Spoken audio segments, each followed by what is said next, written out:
Aloha, everyone. Welcome back to the negotiation table. My name is Wincy Hong, your host and communication specialist here at HGEA. Today, we are welcoming HGA board members as the State Board of Directors begin their next 2-year term. Welcome, everyone. Thank you. Thank you so much. Thank you for joining us. Before we dive into this month's interview, don't forget to hit the like and subscribe button so you never miss an episode. All right, let's dive in. Labor is under unprecedented assault by the anti-worker extremists and billionaires in Washington, D.C. Hawaii is expected to lose millions of dollars in federal funding due to radical cuts to public services, like Medicare, to pay for tax cuts for the rich. States like Hawaii will likely be forced to divert money from other programs to keep social safety net programs, like food assistance, and that could have a big impact on public services and jobs.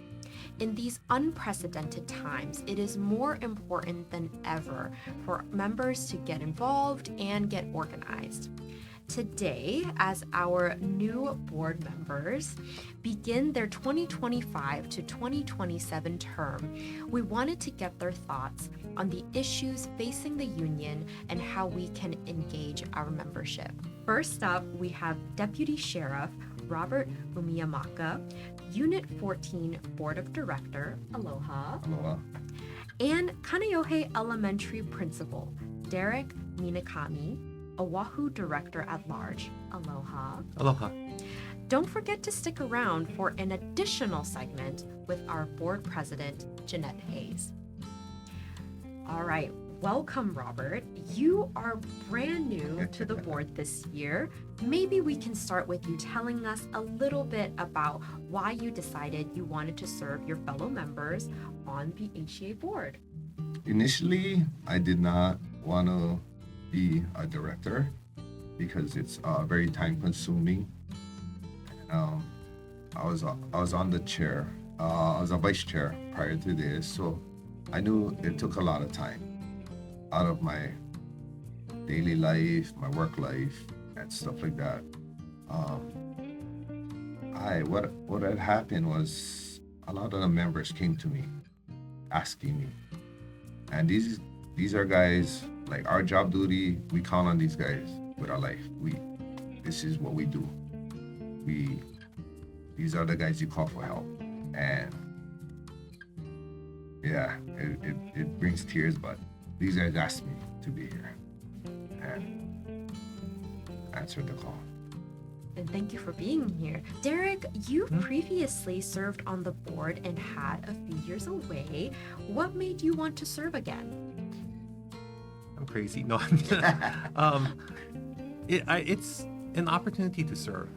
And, the last time I was on the board, it was really great getting to meet other members and seeing just the wealth of experiences and talents that we have across, all of HGA.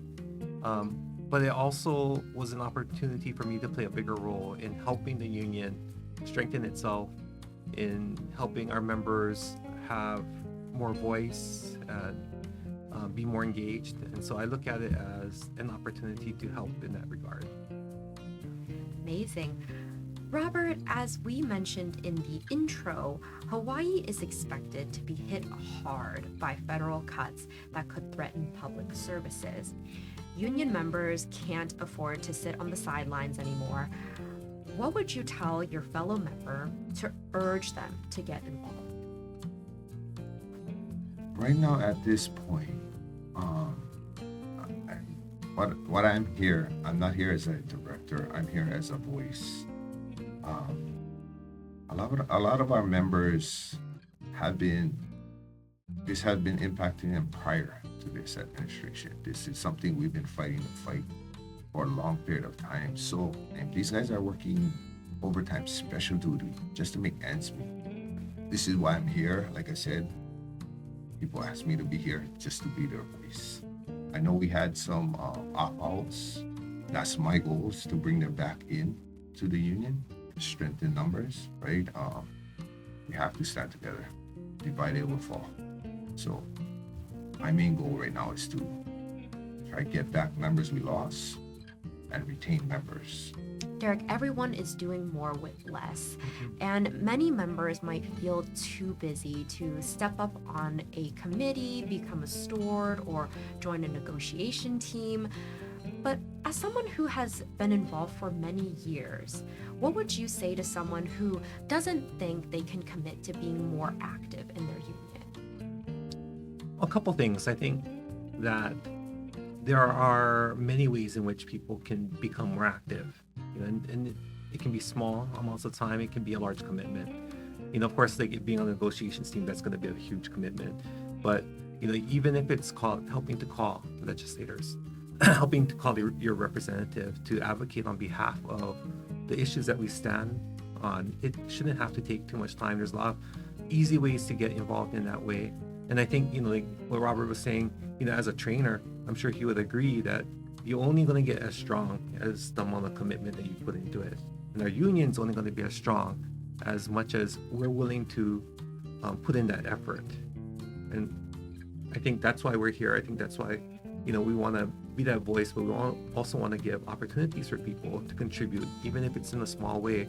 But if that small way is multiplied over the entire breadth of our membership, that's a strong, I think, voice. Mahalo to both of you for joining us on the podcast and serving as a board member.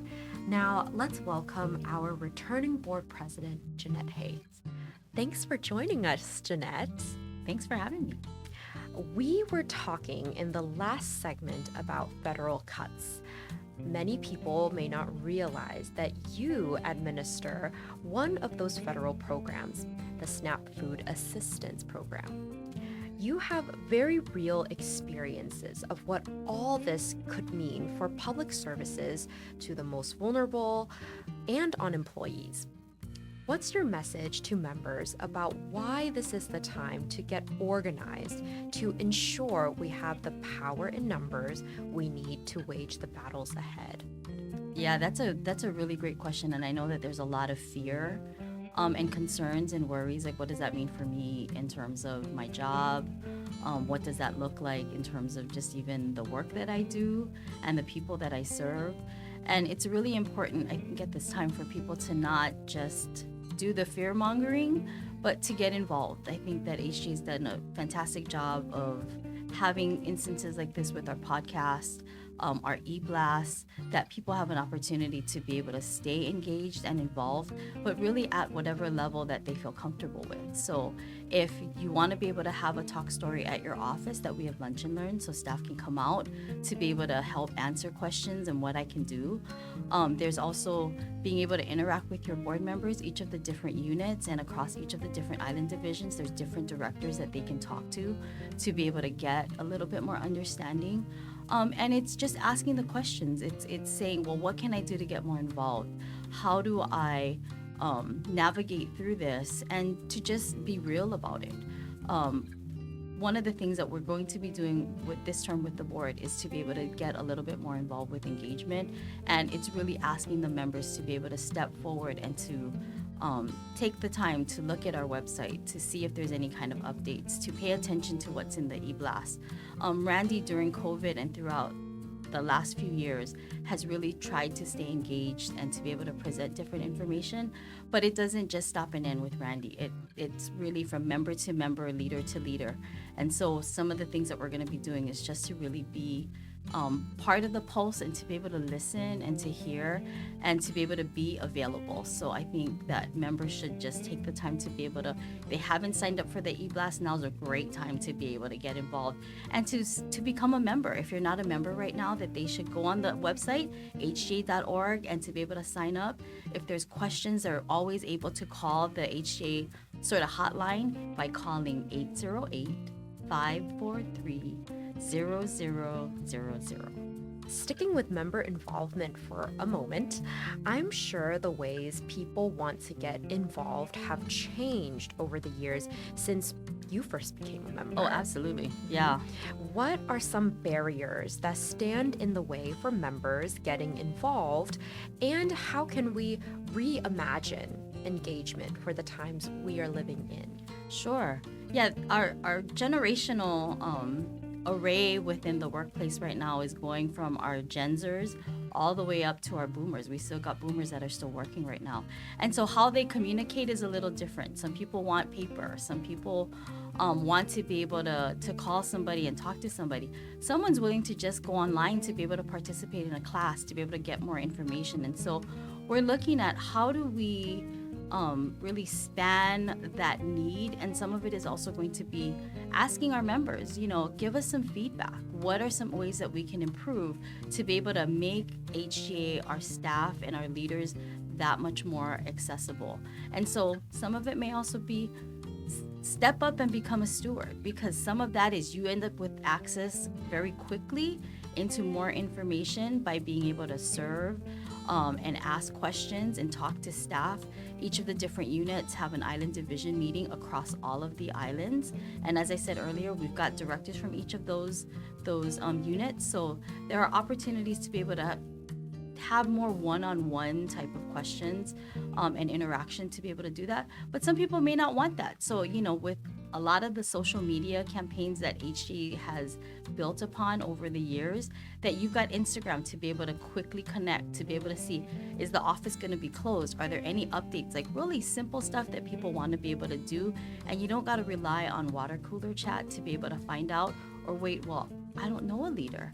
Well, become a leader. Then you'll know a leader instantly. So I think there's a lot of really great opportunities, and that's some of the stuff I think that we really want to highlight in this next term, to be able to see if there's other ways for us to grow that maybe I haven't even identified, and that might be some access points for people to be able to get engaged and stay engaged. I think that's the biggest issue for us right now, is that we want people to be involved, to see that they matter and that their questions are important. And some of that is being able to step forward and to initiate that interaction, and to not be afraid of what that looks like.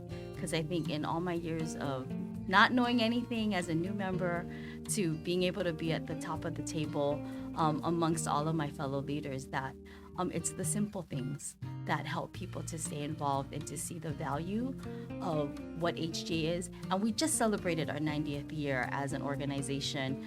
And it's exciting to be able to be a part of that and to see where we're going to go in the next 10 years to make that centennial. So part of it is now people need to get involved, and they can do that in big ways and small ways. You don't got to be on the board. You don't have to be a member leader. But we value our members. We value our employees. We are out there in the community serving in a multitude of ways. You can be the person helping to register someone for their license. You can be the person that's making the plans to be able to fix the roads and the potholes.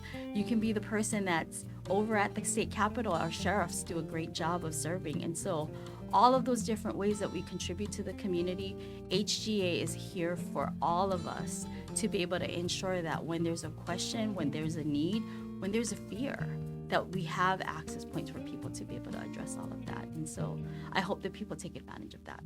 Definitely. And this is your second term as board president. What did you learn during your first term that has helped shape the ideas you bring to the table this time around? And can you share some of those priorities that you have with members? Sure. A lot of it is not just in terms of being in my second term, which I'm very grateful for the support that I received to be able to be voted in a second time to be able to serve as the board president. I've also been a member leader for the last 16 years. And so a lot of those interactions, as you said, it's different from when I first started back in 2009 to where we are today in 2025. And a lot of those connections and those relationships that I've built help to inform what do we need to look at moving into the future. Future planning is a very big thing for me, just personally as well as professionally. So overseeing a really big federal program like SNAP requires a lot of time to think, to plan, to engage, to ask questions, to get guidance. And a lot of those different skills that I practice in my professional life definitely spill into my personal life and my role within HGEA.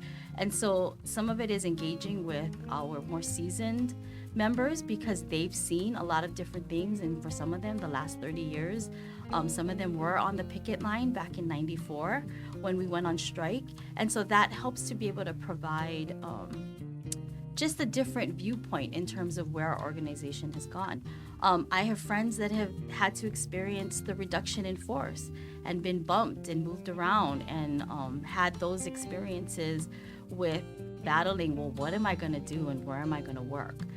To lately with COVID, in my previous position, I oversaw operations staff, and we saw the fear, how do you transition to a telework schedule? And so looking at this term as the board president is, how do we make it past all of that to really moving us forward and not so much looking in the rearview mirror, but having that rearview mirror help to inform what it is that we're going to do. And so there will be moments where we're going to go out into the different islands to be able to engage and participate in some of our community action or political action or recreational events, because we have that we offer to our members. But then to really have the board engage one-on-one, that we were going to have a lot more visibility. I think last year we didn't quite have as much of that, and so doing a little bit more granular engagement with our members and really looking at the strategic plan and how can we as a board really manifest that and looking at creative ways to be able to do that. So there's a lot of work to be done. It's going to be a new some of the new board members will have new experiences that maybe they can share with us. So we'll see what happens, but definitely that commitment to be out there and engaged and not just be the board that you just sort of see peripherally, but that will have a lot more visibility. I think that's super important, that our member leaders are visible and that people feel that they can connect with them. So we'll look for opportunities for us to be able to do that. Absolutely. And you talked a little bit about future planning. So diving into that, planning for the future is a big part of what the board does. Last term, the board approved plans for a new HGA building on Maui and the use of online voting for board elections. What ways will the board be planning for the future this time around?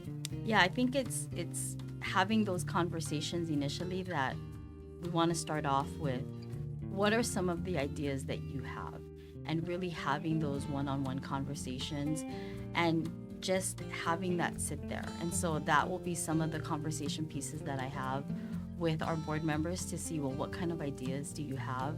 We'll be able to take advantage of our board meetings to be able to have a little bit more of that engagement, to be able to have that talk story, and then to ask them to go back to their units, to go back to their islands and see what is it that people feel that they want to see HGA progress to. And so we're just at the very beginning stages. I've had some conversations, not just with our member leaders, with our board guys, but also with different other members as I go into the community with my coworkers, with other people that I get to engage in with my position.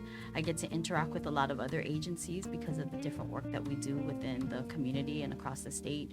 So it's asking for those types of things, and even going across between our other labor organizations and really building and fostering that relationship, that we're not just in it alone as HGA. We are one of many government labor organizations, and I think it's time for us to be able to see where are the touch points that we can connect, and then how do we get not just HGA member involvement, but also that we get a broader connection across, because we're all working towards the same thing, to be able to better serve our community, but to better support our staff that work really hard to be able to do the work and have committed themselves to government employment. It's not always the first job that you think of, but they're so essential to helping our state, our counties, our court system function. And so without those guys, we really don't have a satisfaction of life within our state. And so being able to see how can we cross